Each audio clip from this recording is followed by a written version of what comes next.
The first gunshot didn't sound like a bang. It sounded like the building flinched. A sharp crack tore through the emergency room ceiling, shattering a fluorescent panel and raining white dust onto the linoleum floor. For half a second, nobody screamed. Nobody moved. 30 people froze in place as if time itself had stalled. Then a heart monitor near triage chirped twice and went flat. The rookie nurse ducked behind the counter. Not stumbled, not panicked, dropped, controlled, precise, like her body had already decided what to do before her mind caught up. 3 months earlier, Marines had started calling her the new girl.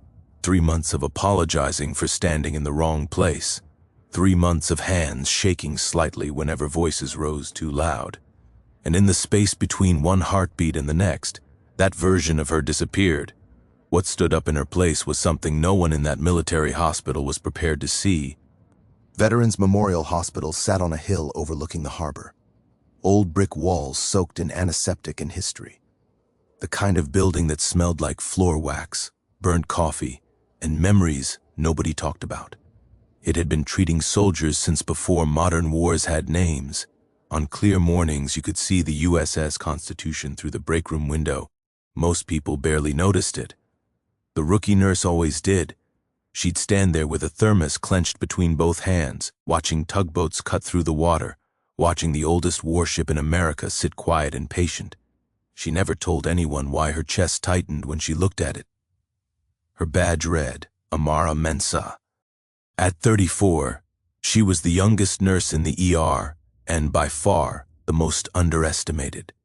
Scrubs a size too big, hair cropped close, voice soft enough that people leaned in without realizing they were doing it. Sorry, excuse me. Oh, my fault. The staff noticed. In a military hospital, weakness sticks out like a cracked helmet. She's not cut out for trauma, one tech muttered in the break room once. Can't even start in 4 without shaking. Amara heard every word. She always did. Years of training had tuned her hearing into something sharp, something precise. She could distinguish tones most people ignored. But she smiled, lowered her head, and went back to charting like she hadn't heard a thing. Nobody questioned it. Nobody, except the Marine in room 312. Gunnery Sergeant Ray Delroy had survived 3 deployments, 2 ambushes, and 1 surgery that left him confined to a wheelchair with a spine reinforced by metal. He was built like an aging wall, solid, stubborn, impossible to move. And he watched people. When Amara entered his room for the first time, he noticed something strange. Before she spoke, before she even reached for the 4-line, her eyes moved. Left, right, door, window, ceiling. 3 seconds, flat, then she relaxed. Hey, new girl, Ray said. How old are you anyway? 34, she replied. He snorted. My boots are older than you. She fixed his 4 in 12 seconds, clean, smooth. He barely felt the needle. Ray frowned. That wasn't beginner work. But before he could say anything, a monitor beeped down the hall and Amara was already gone. What Ray didn't see was the weight in her left pocket. A small, heavy brass coin pressing against her leg with every step. She carried it everywhere. The morning it happened was chaos even by ER standards. Flu season overflow.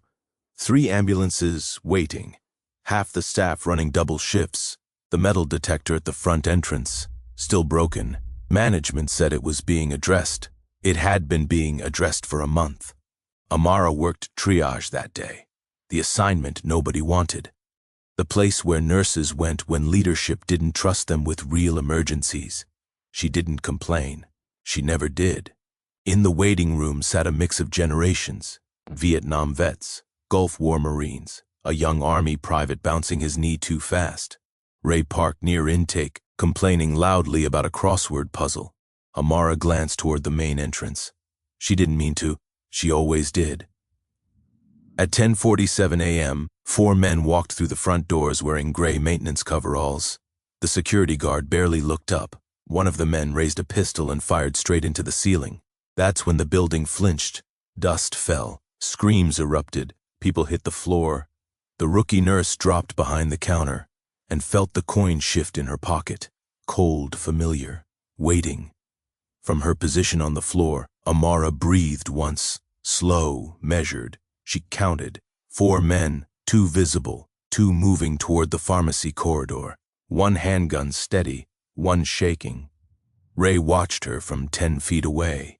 He saw her eyes change, not wide with fear, focused, sharp, and for the first time since he'd been rolled into that hospital, the Marine thought one clear, impossible thought. Who the hell are you? The first scream came from the waiting room. Not loud. Cut off too fast. Amara felt it more than she heard it. A sharp break in the rhythm of noise. Panic usually rose in waves. This didn't. This was controlled. Directed. She shifted her weight on the floor, knees tucked, back flat against the counter. Her breathing stayed slow, even as boots thundered past the entrance. 4 men, 3 weapons visible now. Ray Delroy's wheelchair blocked half the triage lane.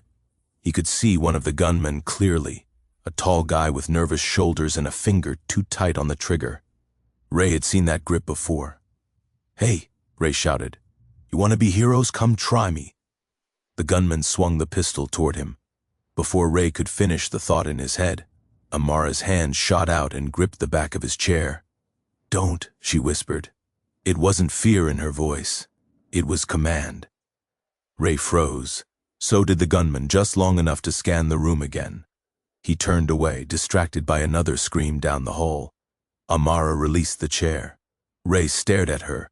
She was still crouched low, still invisible to most of the room, but her eyes were tracking everything. Angles, distance, movement. Like she was reading a map only she could see. The leader of the group moved fast, older, calm, beard trimmed too neatly for a maintenance worker. He barked orders without raising his voice, and the others obeyed immediately. That told Amara everything. This wasn't random. This wasn't desperation. This was planned. The leader motioned 2 men toward the surgical wing. "Secure," he said. "No mistakes." Amara's jaw tightened. The surgical wing housed the ICU and the server room. She slid her badge off her neck and let it drop softly to the floor. The plastic clink vanished under the sound of shouting. Ray noticed. "New girl," he muttered. "What are you doing?" She didn't answer. Instead, she reached into her pocket and pulled out the brass coin. She turned it once between her fingers, then slipped it back. Down the hall, a gunshot echoed, lower this time, intentional, meant to move people. Amara crawled along the counter edge, staying below eye level. She passed overturned chairs, spilled coffee, a phone buzzing on the floor with nobody left to answer it. Her mind started sorting priorities. Civilians first, entrances second, exit denial third. She spotted the fire alarm. No, too chaotic. Her gaze landed on the crash cart. Yes. She reached it, fingers flying, popping open the side compartment. Inside, oxygen canisters, defibrillator paddles, tubing. Most people saw medical tools. She saw mass, weight, force. She yanked a canister loose and rolled it gently beneath the gurney blocking the side hall. Ray watched from his chair, heart hammering. She hadn't asked for help, hadn't hesitated. She was operating. One of the gunmen doubled back toward triage, young, sweat pooling at his collar. He scanned the room, gun wobbling as his eyes darted. "Everyone on the ground," he shouted. "Now." Amara flattened instantly, but her eyes never left his knees. When he stepped forward, his heel caught the oxygen canister. The gurney shifted, just enough. The man stumbled, cursing, his gun swinging wide. Ray didn't know what possessed him, but he lunged forward, slamming his wheelchair into the man's shin. The gunman went down hard. Before anyone could react, Amara was there. She moved fast now, no hesitation. Her elbow struck once, clean, precise. The man went limp. Gasps filled the room. Amara caught the falling weapon before it hit the floor, broke it down in a single fluid motion, and slid it under the counter. Ray stared. That wasn't training you picked up in nursing school. The leader turned. His eyes locked on Amara. For a moment the hospital went silent. You, he said calmly. Stand up. She did, slowly, hands visible. The room held its breath. Who are you? He asked. She met his gaze. Amara, she said. Nurse. The man studied her posture, her balance, the way her weight was centered, not back on her heels like someone afraid. Funny, he said. You don't move like one. A flicker passed through Amara's eyes, gone as quickly as it came. Security alarms finally kicked in, late and useless. Sirens wailed outside, not police. Base response. The leader smiled slightly. Good, he said. That means we're on schedule. Ray felt cold settle in his chest. Schedule meant objectives. Objectives meant someone here mattered more than the rest of them. The leader motioned to Amara. Walk, he said. Slow. She did. As she passed Ray, she leaned close.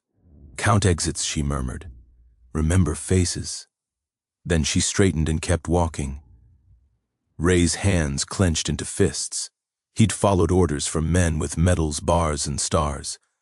But that was battlefield calm. They reached the corridor outside the ICU.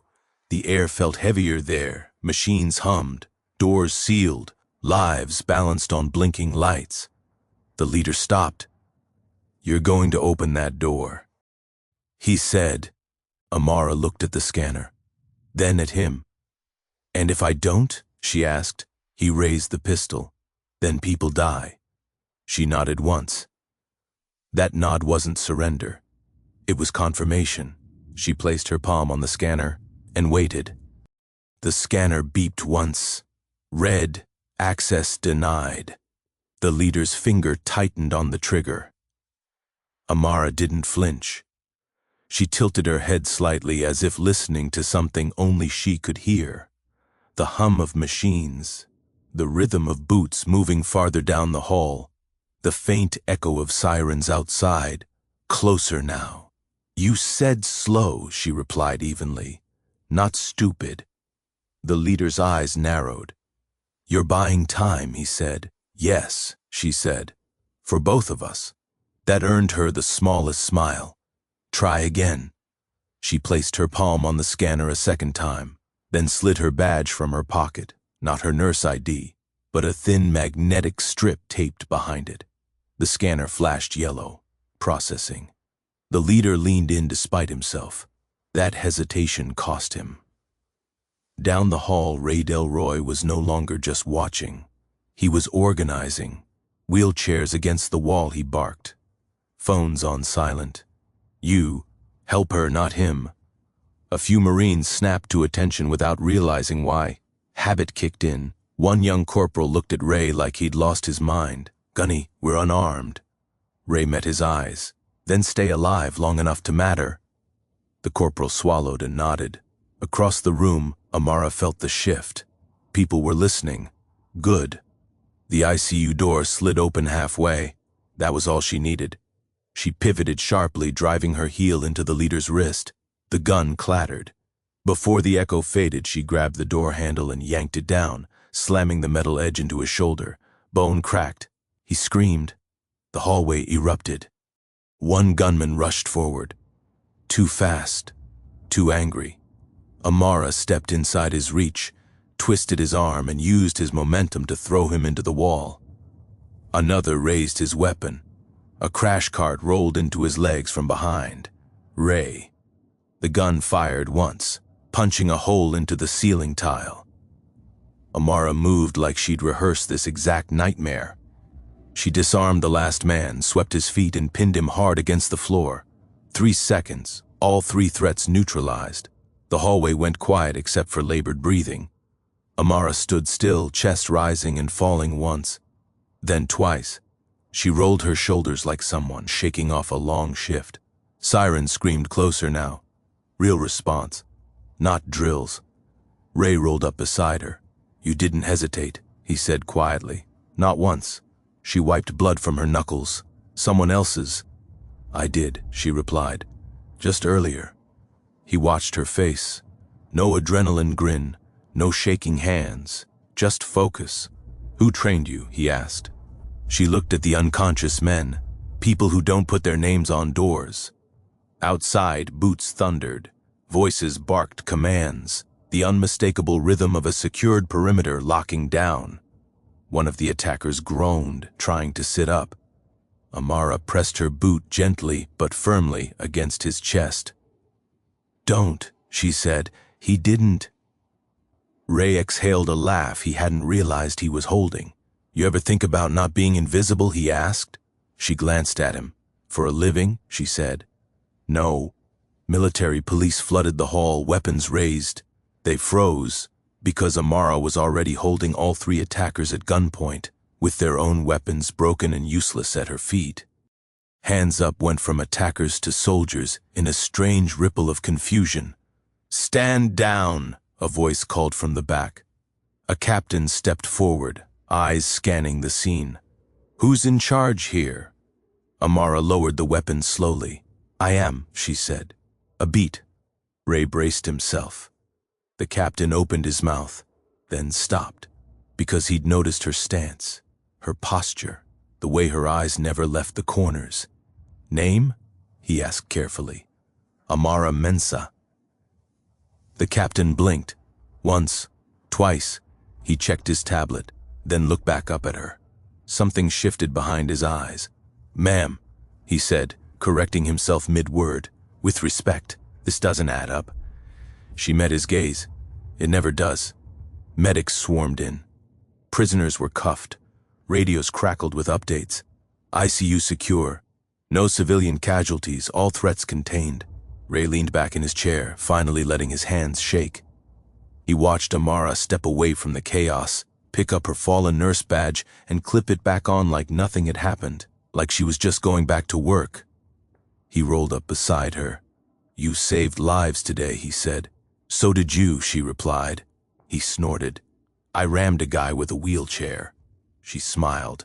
Small, genuine, effective use of available assets, she said. Ray laughed. That laugh carried weight. As the hospital settled into aftermath silence, the captain approached again. Lower voice now. There are people asking questions, he said. About you. She nodded. They will. You didn't have to stay, he added. You could have disappeared in the chaos. She looked down the hall toward the ICU, toward the blinking monitors, toward people who didn't know how close they'd come. Yes, she said softly. I could have. She turned back to him. But I don't quit mid-mission. Ray felt it then. The certainty, whatever she wasn't finished. The hospital hallway felt strangely quiet now. The sirens had faded, replaced by the low hum of fluorescent lights and the occasional beeping of machines. But the tension was far from gone. Amara's eyes scanned the corridor. She could feel it, the presence she couldn't ignore, the weight of someone watching. And then, from the end of the hallway, a shadow detached itself from the light. Ray stiffened. It was him. Navy SEAL uniform. Mud streaked across his fatigues, blood drying along his shoulder. The badge was partially visible. His eyes locked on Amara, recognition flashing there for a heartbeat before discipline took over. You're late, Amara said, voice even but sharp. He stepped closer, assessing the scene. You handled it, he said finally. All of it. Ray's jaw tightened. She didn't just handle it, he muttered under his breath. Amara ignored him, keeping her gaze on the SEAL. I told them the perimeter was secure. That's enough for now. You? I came as fast as I could, he said. His voice dropped slightly, almost to a whisper. But you saved more than the people here. You saved me. The words hung in the air, heavier than any gunfire. The captain cleared his throat, stepping forward with a tablet in hand. Permission to ask questions? He said, tone cautious. Amara turned, meeting his eyes. Ask, she said. Who exactly are you, Ms. Mensah? A simple question, but the weight of it pressed on the air like a lead blanket. She exhaled slowly. I'm someone who's been trained to be invisible, someone who steps in when others can't. Today I was just a nurse, but today I was also a protector. The captain blinked, not quite satisfied. Ray stepped forward, his presence grounding her. She's more than a nurse, he said firmly. She's the reason none of those men got to finish their mission. The captain glanced at the SEAL. He was silent. His gaze, however, said everything. Down the hall, the prisoners were secured. Medics hovered, checking on the attackers despite their cuffs. Amara let herself take a single deep breath, trying to calm the adrenaline still racing through her veins. You ever feel guilty? Ray asked suddenly, eyes fixed on her. Amara tilted her head, puzzled. Guilty for what? For making people think they were safe when they weren't. She studied him. The weight behind his words wasn't just about this mission. I don't. I do my job. That's all. He shook his head slightly, almost in disbelief. Not everyone could do what you did today. Not with that composure, not under fire. She shrugged. Composure is a skill, one you either learn or you die without it. The SEAL shifted, finally stepping closer. His voice was quieter now, personal. You weren't supposed to be here today. Not like this. But you changed everything. Amara's heart skipped a beat, not for fear, not for doubt, but because recognition had finally landed. You know me, she said. He nodded once. I know what you can do. Ray watched silently. He understood the tension but didn't interrupt. He only saw the respect in the SEAL's eyes, a respect reserved for those who'd earned it in fire. The captain stepped back, looking between the three of them. If this gets out, he said, the higher-ups will want a full debrief. Every detail. You understand? Amara's expression didn't change. Understood. The SEAL's gaze softened. They won't understand, he said. Not like we do. No, she agreed. They never do. The room fell silent. The only sound was the steady hum of the hospital machines and the occasional shuffle of boots on tile. Ray leaned slightly toward her.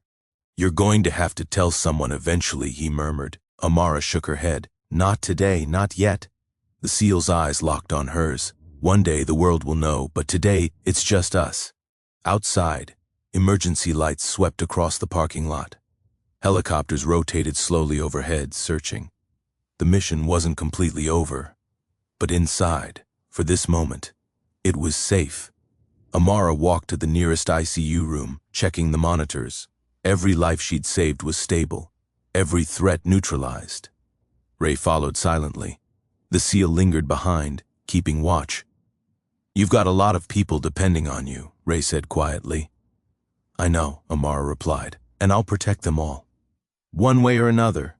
The SEAL finally moved forward, speaking over her shoulder. You're extraordinary. She smiled faintly, almost to herself. Extraordinary is a word people use when they can't explain what they just witnessed. Ray smirked. That's probably the most accurate description of today.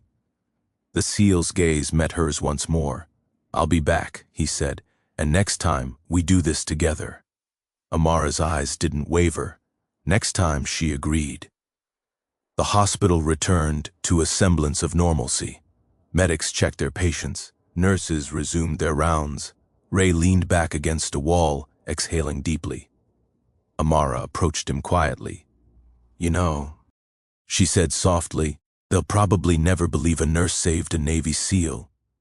He looked at her, shaking his head with a grin. Let them think what they want. The truth matters only to those who saw it. She nodded. And for the first time that day, she allowed herself a full breath. The fight wasn't over. The threats outside still loomed. But in this corridor, in this moment, they had survived. And that was enough. The night outside the hospital had grown colder. Rain-slicked streets reflected the flashing lights of police cars and emergency vehicles. Inside, the chaos had subsided. leaving only the quiet hum of machines and the occasional echo of distant voices.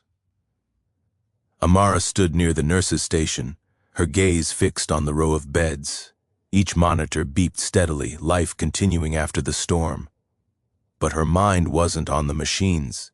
It was on the man she had saved, the seal, and on the fragile balance that had kept everyone alive today.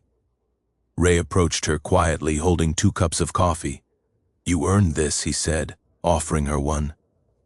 She accepted it with a small nod, eyes still scanning the room. "Earned it? I just did my job." He smirked. "Job? You just saved a Navy SEAL while under fire. That's not a job, that's legendary." She finally allowed herself a small smile. "Legendary, huh? Sounds exhausting." "Psst. Maybe," he said, leaning against the counter. "But the world doesn't know how exhausting it is until someone like you steps in." Suddenly, the hospital doors swung open. 2 FBI agents stepped in, papers and tablets in hand, scanning the room. Their presence immediately drew attention. Amara's hand instinctively went to her pocket, fingers brushing the small medallion she always carried. Ray noticed, but didn't comment. "Miss Mensah," one of the agents said, voice professional but firm, "we need to speak with you regarding the incident earlier today." Amara straightened, meeting his gaze evenly. "I thought the situation was under control. Everyone's safe." "Mostly," he replied, "but there are questions, and you are key to answering them." Ray placed a hand lightly on her shoulder. "She's already told us everything that matters," he said, eyes locking with the agent. "And you're going to have a hard time proving otherwise." The agent paused, recognizing the authority behind the words. But duty demanded protocol. "We still need your statement," he said, handing her a tablet. Amara took it, her eyes scanning the forms. "Fine," she said, "but only the truth, nothing more, nothing less." The SEAL appeared behind them, boots quiet against the tile. His eyes briefly met hers before shifting to the agents. He didn't speak, but his presence was enough, commanding, protective. Amara knew this. Some truths couldn't be fully explained in reports or debriefs. Some truths were lived.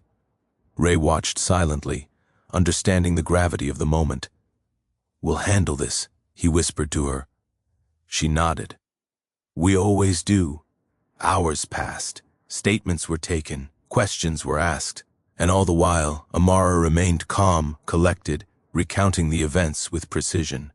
Her words painted a picture of courage, of quick thinking, of unflinching resolve. Outside, the storm finally broke, leaving puddles reflecting the neon signs of the city. And for the first time all day, Amara stepped outside for a moment, letting the cool rain wash over her face. Ray joined her, silent but steady. "You could have been anyone today," he said softly. "But you weren't. You were this." She glanced at him. "This," he nodded. "This strength, this calm, this extraordinary ability to save lives without ever thinking about yourself." Her lips curved in a faint smile. "I never think about being extraordinary." "Yet you are," he said simply. A sudden commotion drew their attention back inside. The SEAL was moving toward the hospital exit, speaking quickly into a secure radio. Something was happening. Amara's heart skipped a beat. "What now?" she whispered. Ray followed her gaze. "Looks like the mission isn't over." The SEAL turned, eyes meeting hers for a brief second. There was unspoken trust there, a bond forged in fire and blood. Then he was gone, disappearing into the shadows, ready for whatever came next. Amara exhaled slowly, grounding herself. She knew this life, this balance between danger and protection, was far from over. But for now she had survived, and more importantly she had saved lives. Back in the hospital, Ray and Amara shared a quiet moment near the elevators. "You ever think about leaving this all behind?" Ray asked.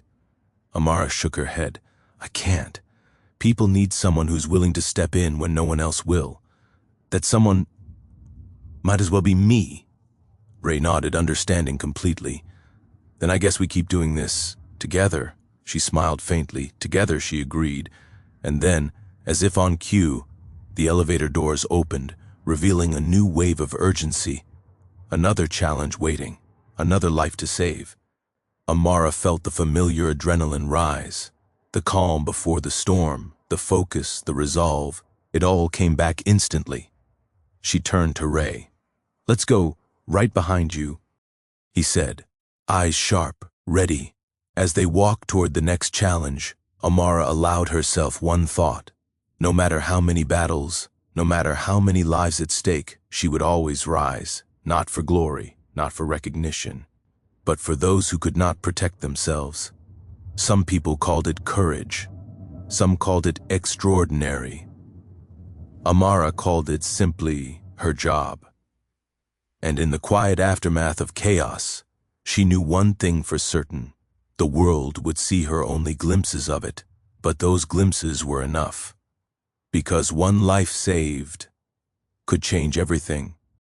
Just as the hospital seemed calm, the phone on the nurse's station buzzed. Amara picked it up. A distorted voice spoke, cold and commanding. "Excellent work today, but this was only the beginning." Her pulse quickened. Ray's eyes narrowed. They both knew the real challenge was just starting. And with that, the screen faded to black.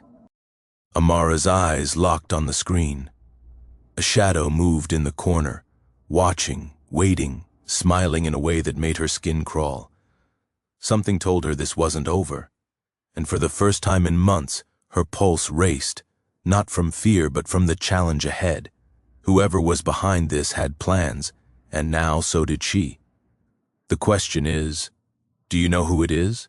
Drop your guess in the comments, hit subscribe, and turn on notifications, because the next chapter is coming, and you won't want to miss a second.